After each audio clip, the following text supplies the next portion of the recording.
Hello, everybody. I'm Steve Gillian, and this is Eva Vieprecht, and we are here at our San Diego Summer Intensive for Generative Change work. Eva's one of on the teaching staff here.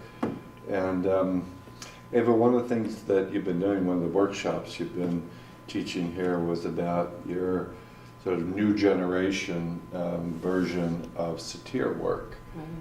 And there was such a fantastic appreciation of it. Thank you. And one of the things that you were teaching, one of the methods that you've been developing is something called the stance dance. Mm-hmm. So I wonder if you could just tell us a little bit about what that process is of the stance dance. Yeah. Well, it goes as a stance dance. Sometimes I also call it the stress stance dance because it really originates in what actually a lot of people know when you ask about Satir. Most people refer to the communication stances, and so it's the basis. Using the classic communication stances that were trained by Virginia Satir as an awareness tool for what gets triggered in stress. What does get triggered when I feel I have a need of survival? So like this would be blamer, there's something wrong about you, or this is like the placator, there's something wrong about me, I discount myself, or the classic computer, or just distracting from whatever. And I was always intrigued, as my background is so much from dance, how can I use those sculptures that are more still and maybe add something as with the awareness tool to link it to something so it could become actually an intervention, something to work with. Oh. And so what I've been doing was basically inspired by your work, as you working so much with archetypal energies, also inspired by my other teacher, Dr. Gunther Schmidt, who is a friend of yours and colleague. Yeah. And he does something that he calls the Tai Chi gymnastic, or something like that. Right. So when you say archetypal energies, in other words, is sort of the universal human energies or patterns. And so I guess you would describe Virginia's 4 positions: the blamer, placator, super reasonable, irrelevant, Distractor. as sort of the universals, and that these activate when people are in stress. Yeah. And one of the things that we work with in all the generative change and really all the Ericksonian work is this notion that these universal patterns can either be negative, Right. or they can be positive, the same structure. Right. So when you put them into this stance dance, is that a way of trying to help people find the resource in it or the freedom in it? That's exactly what my intention was. I thought, great. So I learned about blame. I know I do it.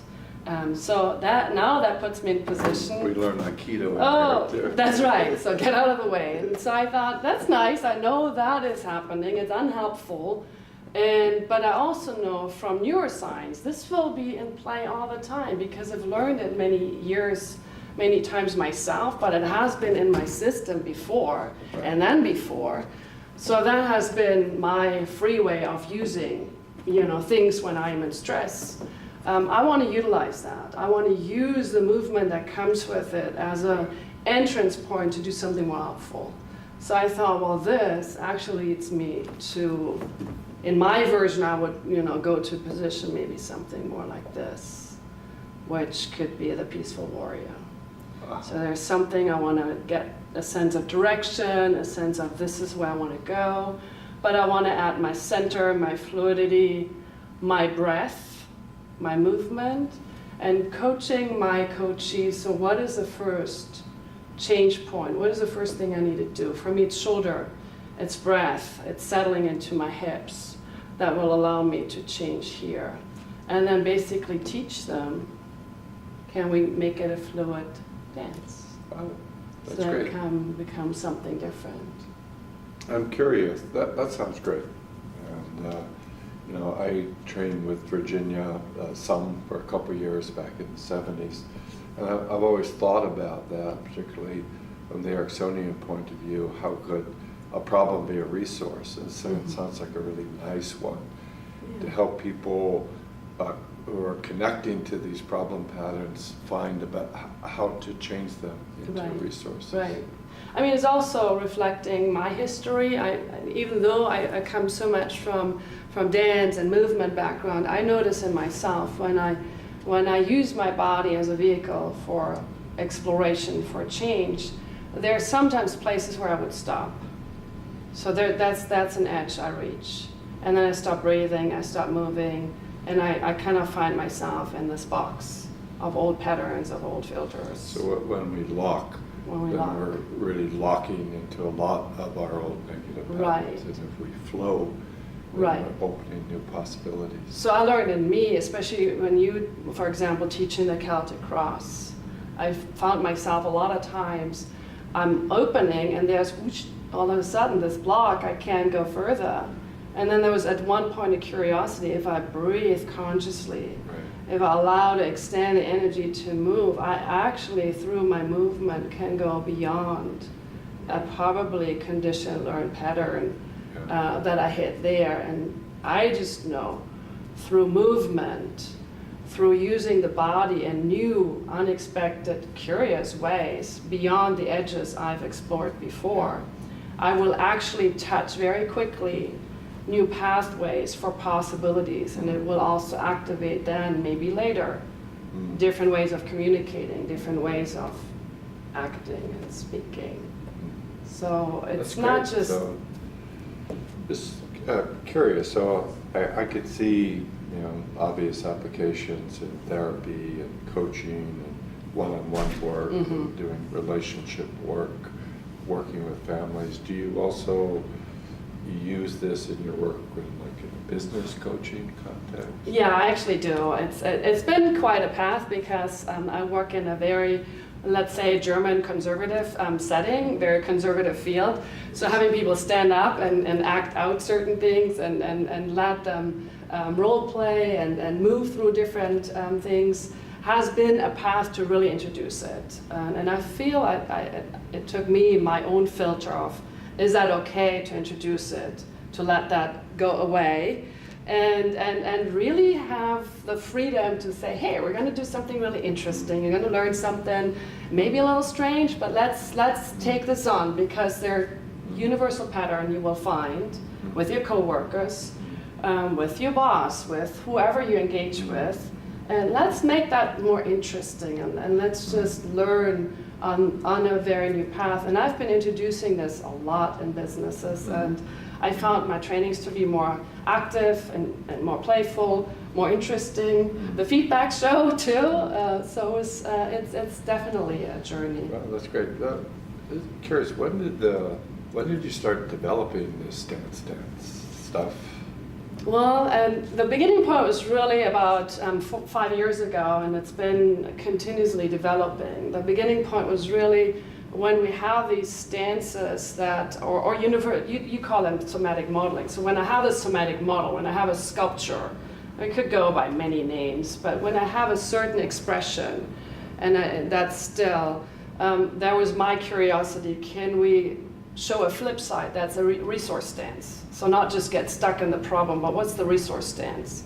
And then when we link them, can we teeter-totter and fluidly connect them so that they can become sisters, brothers, twins, however you want to call them. So Virginia would call them the stances. She calls them the stances, communication stances. Ava Vpract brings in her soul connection to dance. To dance, that's right. To sort of make the stance dance. Bring the fluidity. And there's another inspirational seed which was alongside your workshops as an integrational part at the end of the day, or in other settings. I started to translate a long time ago, that's probably 5 years plus too, right? Where I started to translate the change process as a movement, as a dance application, and then the stances. So I have taken all the different various pieces from Virginia as a way of, rather than doing them in a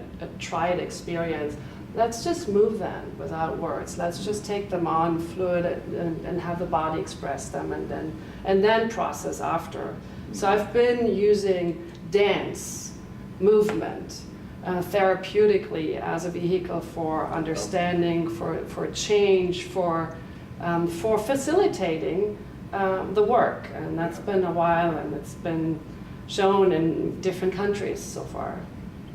Great. So, I mean, you're talking about how my work in generative change has influenced it, and Gunther Schmidt. But Very I think much. you're being far too modest, because I've seen you teach, and really have to say that what you're doing is its own unique version, and bringing some of these different modalities and bringing them in an integrated way, in a way that's unique to you. So I really speak very highly of this work. I support it deeply, and if people want to find out more, they can go to My institute website. It's www.virginiasatir.de for Germany, and that represents www.satirinstitute.de for Deutschland. No, virginiasatir.de. Virginia Satir. .de. That's very simple. That's virginiasatir.de. So I hope you check out this work, because I have Eva as part of the teaching team, because I think it's really helpful, important, groundbreaking stuff. So I wish you the best in bringing this to the world. Thank you very much. Welcome. Thanks for the talk.